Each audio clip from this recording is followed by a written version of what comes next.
titre et avec le début de cette vidéo, on se retrouve pour une nouvelle vidéo club de foot dans laquelle je vous présentais le dernier club de foot pour cette année qui est, si je ne me trompe pas, le 6e.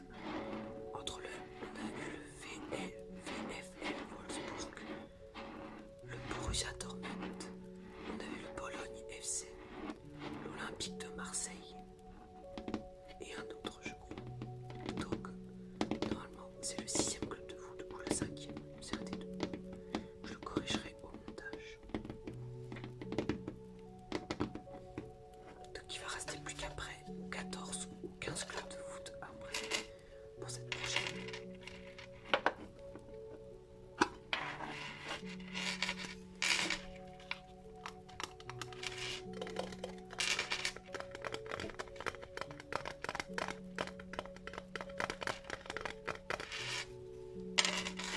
Je vais vous dire combien de clubs de foot il reste.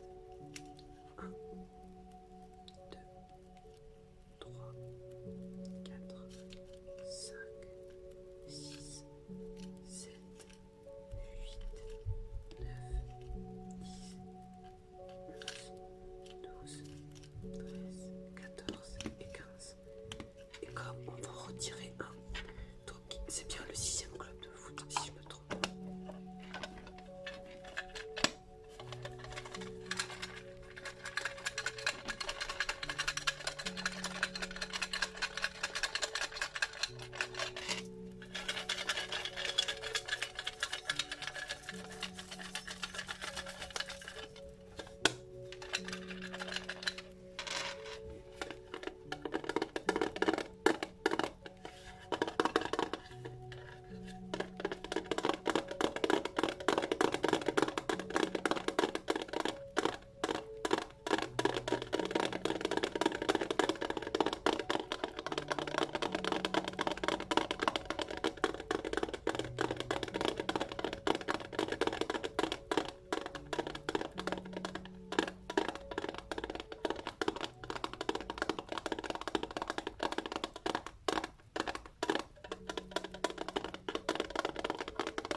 Et pour aujourd'hui, et pour cette vidéo, ça sera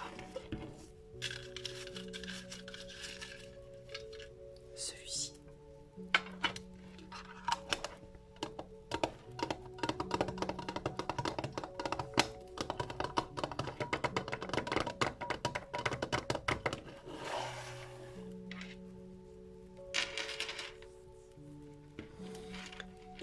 Aujourd'hui, le club de foot que je vais vous présenter aujourd'hui est un club de foot très populaire et je pense qu'elle va être un peu longue puisque le club de foot que je vais présenter est notre premier club de foot espagnol, puisqu'aujourd'hui je vais vous présenter le club de foot Barcelone.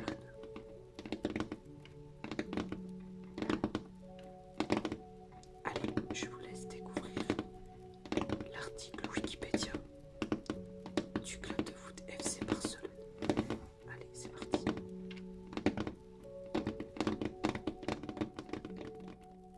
Les abonnés, nous allons découvrir ce 6e club de foot qui est le FC Barcelone. Comme vous en doutez, et comme dans les précédents clubs de foot, je ne vais pas vous lire tout l'article Wikipédia, car sinon la vidéo serait beaucoup trop longue. Le seul club de foot que je vous ai présenté avec l'article Wikipédia au complet, si je ne me trompe pas, c'était le Bologne FC, car l'article Wikipédia était trop court. Donc, pour le FC Barcelone, comme c'est un club de foot très connu et qu'il y a beaucoup de choses dans l'article Wikipédia, je vais seulement vous dire les choses les plus importantes de ce club de foot.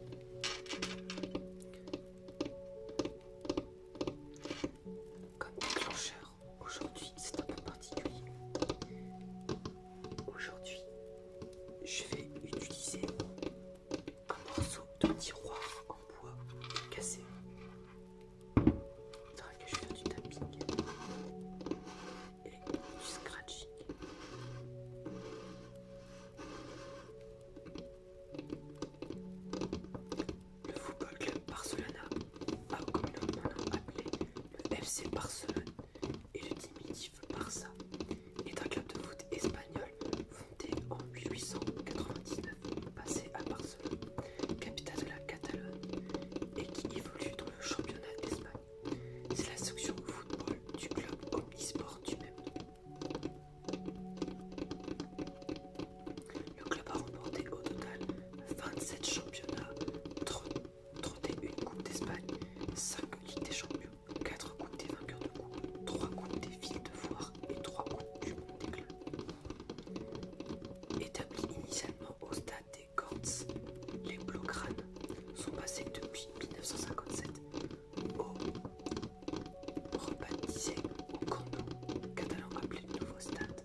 Aujourd'hui connu comme le LC Clasico, décide sous forme de l'issue du championnat d'Espagne, dont les deux clubs dominent largement le palmarès.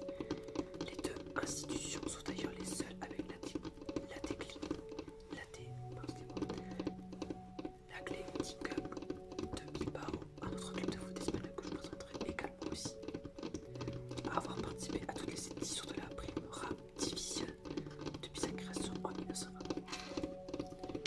En vidéo en début, mais évidemment je n'ai pas accent d'espagnol, donc je m'excuse si je prononce mal certains quelque chose qui sont de base en espagnol.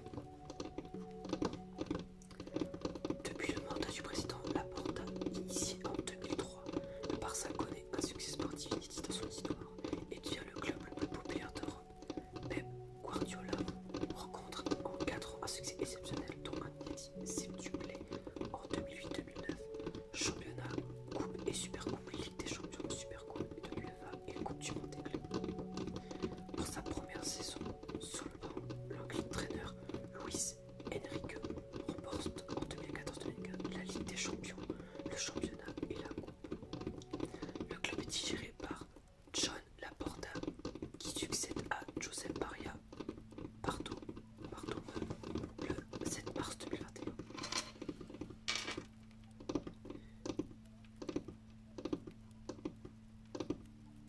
Je vais commencer avec le début de ce club de foot, la construction sous la direction de Joan Gamper.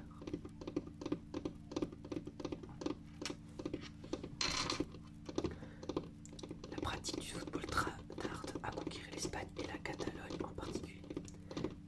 À la fin du XIXe siècle, Barcelone est cependant en plein essor industriel et attire les étrangers, dont Hans Gamper, un expert comptable suisse amateur de football.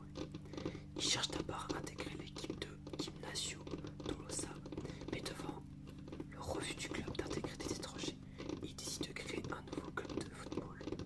Le 22 octobre 1899, il fait publier une annonce dans le journal L'Hôte des Ports. Les réponses positives justifient la tenue d'une réunion le 29 novembre 1999 au Gimnasio Solé. Le groupe des 11 jeunes hommes présents, composé en majorité d'anglais, de suisses et d'allemands, fonde à cette occasion le Football Club Barcelona. On choisit comme couleur du nouveau club le bleu et le grenat, qui est un espèce de rouge, si vous savez pas ce que c'est, et Walter White, le doyen du groupe, et en devient le premier président. Le premier match est disputé le 8 décembre 1899 au Vélodrome de Bonanova contre des Anglais expatriés et se solde par une défaite 1-0. Le club organise ses matchs d'abord à l'hôtel Casanova en 1900, déménage à la rue Torta en 1901, puis à la rue Montaner à partir de 1905. Fort de ses nombreux joueurs étrangers, l'équipe obtient très vite de très bons résultats, que ce soit en championnat de Catalogne, connu initialement comme la Copa Macaya, dont la première édition a eu lieu en 1900, qu'en Coupe d'Espagne, la Coupe du Roi. La première compétition nationale lancée en 1902 et connaît un succès rapide auprès du public local de classe moyenne. Dauphin du Hispania Athletic Club, lors de la première édition du championnat européen catalan, les Barcelonais, menés par Gamper, prennent leur revanche dès la saison suivante et remportent ainsi leur premier trophée officiel. Inscrits à la première édition de la Coupe du Roi, ils battent le Madrid FC, le futur Real Madrid, avant de s'incliner en finale 2-1 face au club Visagaya de Bilbao, qui donnera dès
partis en opposition au Barça et ses tendances séparatistes, dont l'allégeance au roi Alphonse VIII d'Espagne est marquée par l'ajout du mot Real à son nom en 1912.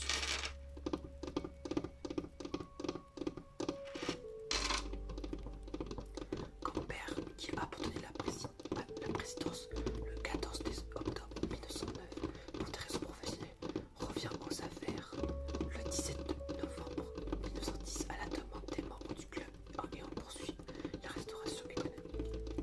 Il recrute notamment en 1912 Paulino Alcantara, qui deviendra le meilleur buteur de l'histoire du Barça avec 357 buts. Les Barcelonais remportent une nouvelle fois la Coupe du Roi en 1912, 2-0 contre Gimnástica Madrid, puis en 1913 2-1 sur la Real Sociedad.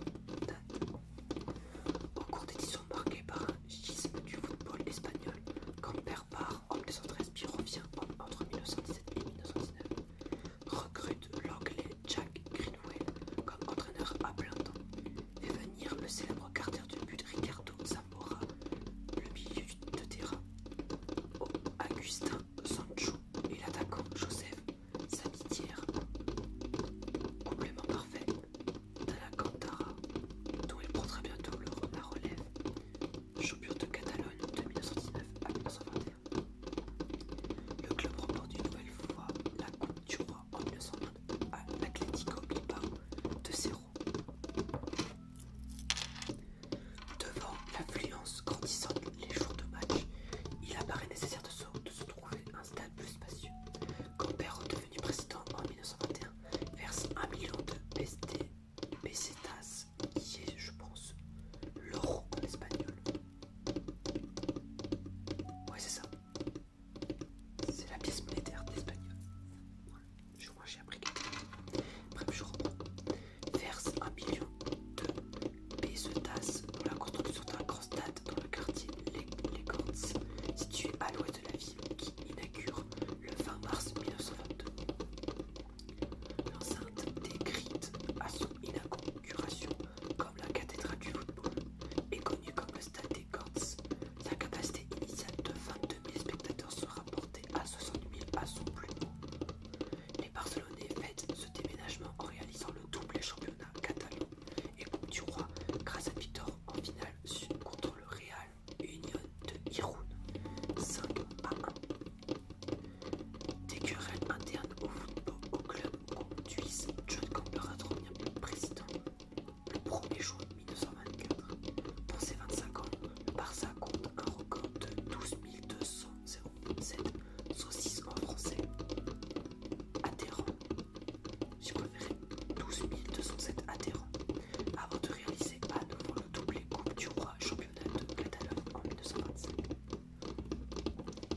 En juin 1925, au cours d'un match avec le CE Jupiter donné en hommage à l'Orfeo catalan, les spectateurs du stade des Corts signifient leur opposition à la dictature du Primo de Rivera installée depuis 1923 en sifflant la Marcha Real, l'hymne espagnol. Les autorités ferment le stade 6 mois pour activité anti-espagnole, accusée de militer pour l'indépendance de la Catalogne. Gamper doit quitter le pays en décembre. Au départ de son fondateur emblématique, le FC Barcelone compte 6 coupes du Roi et 11 titres de champion de Catalogne à son palmarès et s'apprête à connaître un véritable âge d'or sportif. Il remporte toutes les éditions du championnat de Catalogne entre 1924 et 1932, sauf en 1922, et la Coupe du Roi en 1925 face à l'Arenas Club de Getxo 2-0 et 1926 face à l'Atlético de Madrid 3-2 et en 1928 face à le Real Sociedad 3-1 après 2 matchs d'abus. Cette dernière finale épique inspire au poète Raphaël Alberti son ode à Plaktuko, hommage au match extraordinaire du légendaire gardien hongrois du Barça. Logiquement, le Barça participe à la première édition du championnat d'Espagne de football club en 1929, qui rassemble les 10 principaux clubs du pays. Un début de championnat poussif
en 1961, 62 et 2005. Le trophée de Semana del Sol Ciudad de Marbella en 1993 et 5 éditions du trophée Teresa Herrera en 1948, 51, 72, 90 et 93. Enfin, au niveau international, on peut considérer comme notables les victoires en Begonia, Copa del Mundo en 1957, en Coupe Mohamed V en 1969 ou plus récemment au tournoi d'Amsterdam en 2000, en Saitama City Cup en 2005, en Petit Cup devenu Trophée France Beckenbauer en 2007 et 2011.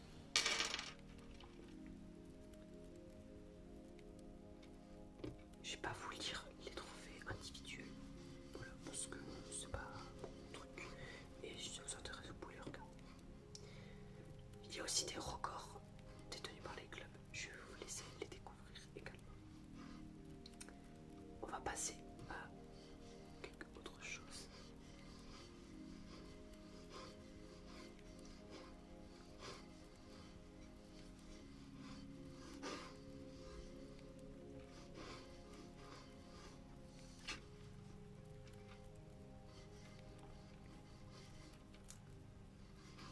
Comme dans chaque vidéo, je vais vous parler des clubs de foot, des joueurs les plus capés et les plus buteurs du club. On va commencer avec les 10 meilleurs buteurs du FC Barcelone. En premier, comme vous vous en doutez, c'est Lionel Messi. Au total, 672 buts. Carrière au club 2004-2021. César Rodriguez, 230 buts, 1942-1955. Luis Suarez, 198 buts de 2014 à 2020. Ladislao Kubala, 194 buts de 1950 à 1961. Joseph Stamidier, 184 buts, 1919-1932. Josep Escola, 158 buts, de 1934 à 1948. Paulino Alcantara, 134 buts, de 1912 à 1927. Samuel Eto'o, 130 buts, de 2004 à 2009. Rivaldo, 130 buts aussi.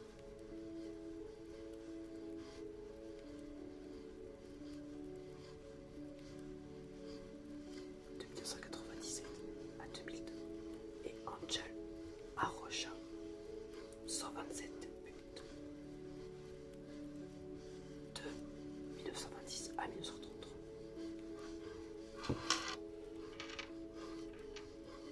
Je vais vous parler maintenant des joueurs les plus capés, à savoir ceux qui ont participé à le plus de buts, à le plus de matchs, pardon. En premier, nous avons Lionel Messi, 778 matchs, carrière au club 204, 2004-2021, pardon.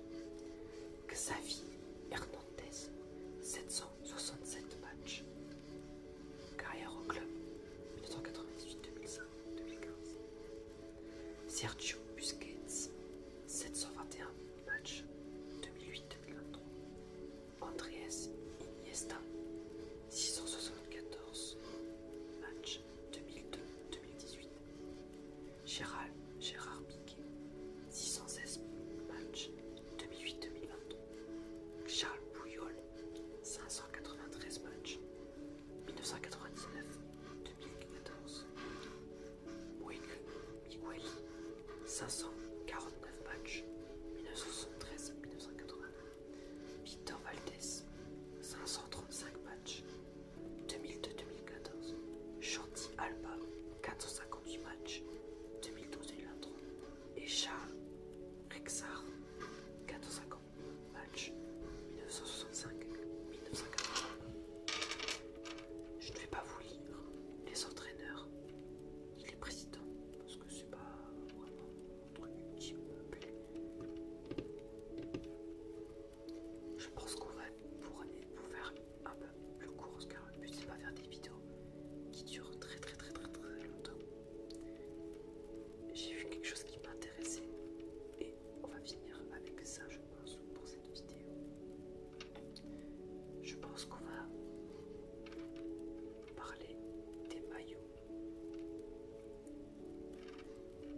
Barcelone qui a un article qui parle des maillots et je trouve ça intéressant. Quand on voit des clubs de foot qui nous racontent leurs couleurs, leur logo, etc., etc. Donc je vais parler de 2-3 petites choses pour finir cette vidéo. Je vais commencer avec les couleurs de ce club. Les couleurs bleues et grenat sont portées pour la première fois par les joueurs barcelonais lors d'un match contre l'Hispania en 1900. Plusieurs versions existent pour expliquer ce choix. Le fils du premier président Arthur Whitney expliquera que son père avait eu l'idée de reprendre les couleurs de l'équipe de la Merchantailers School, une école anglaise dont il était originaire.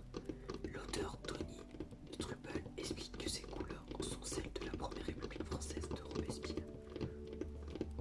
Enfin, l'explication la plus communément admise est que le choix est celui de Joan Gamper, qui reprend les couleurs de son ancien club, le FC Bâle.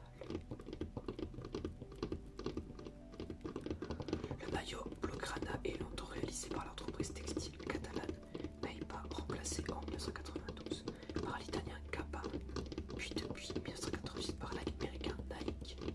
Il reste longtemps vierge de tout sponsor alors que ses usages se généralisent à travers le monde du football professionnel depuis les années 1970.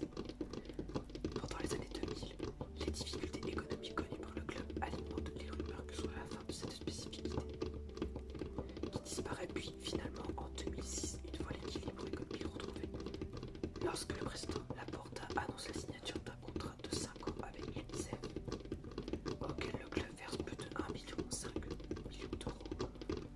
Ce partenariat vise en réalité à rendre plus digeste la pilule marketing qui s'annonce. 4 ans plus tard, Sandro Rosell signe le premier contrat de sponsoring du maillot avec la fondation du Qatar, dont le nom apparaîtra sur le maillot à partir de la saison 2009-2012.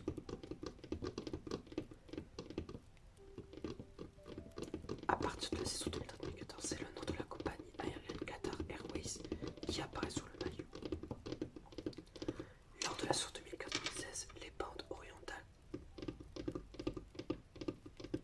sont là pour la première fois. Le maillot de la saison 2019-2020 est pour la première fois bleu et damier grenat, semblable dans la forme à celui de l'équipe Croatie.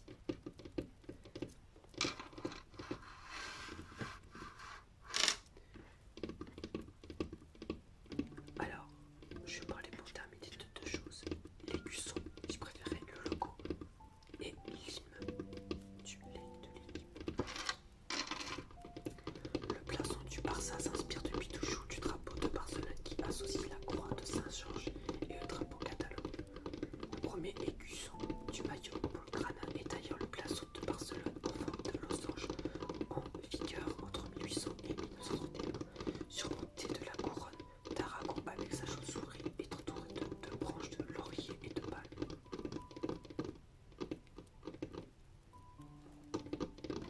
En 1910, le club organise un concours pour réaliser son nouveau blason.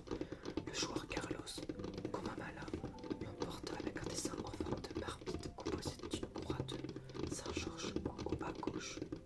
Les rayons rouges et jaunes de la couronne d'Aragon et ses côtés remplacés dans les années 1940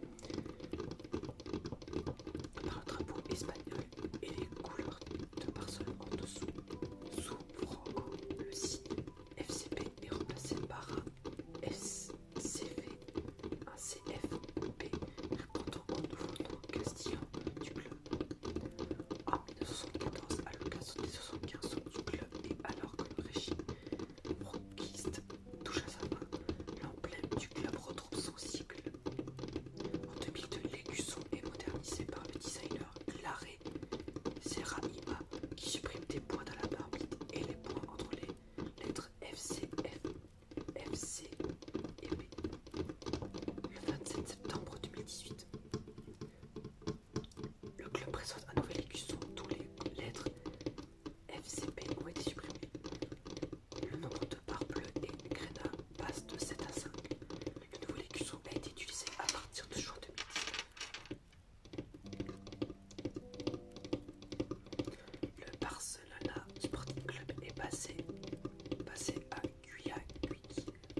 façon, si vous voulez découvrir d'autres choses que je vous ai pas dites, vous pourrez aller voir l'article Wikipédia car il est très complet sur ce club de foot. Mais j'espère que quelqu'un apprécie cette vidéo pour ceux qui connaissent pas trop ce club de foot.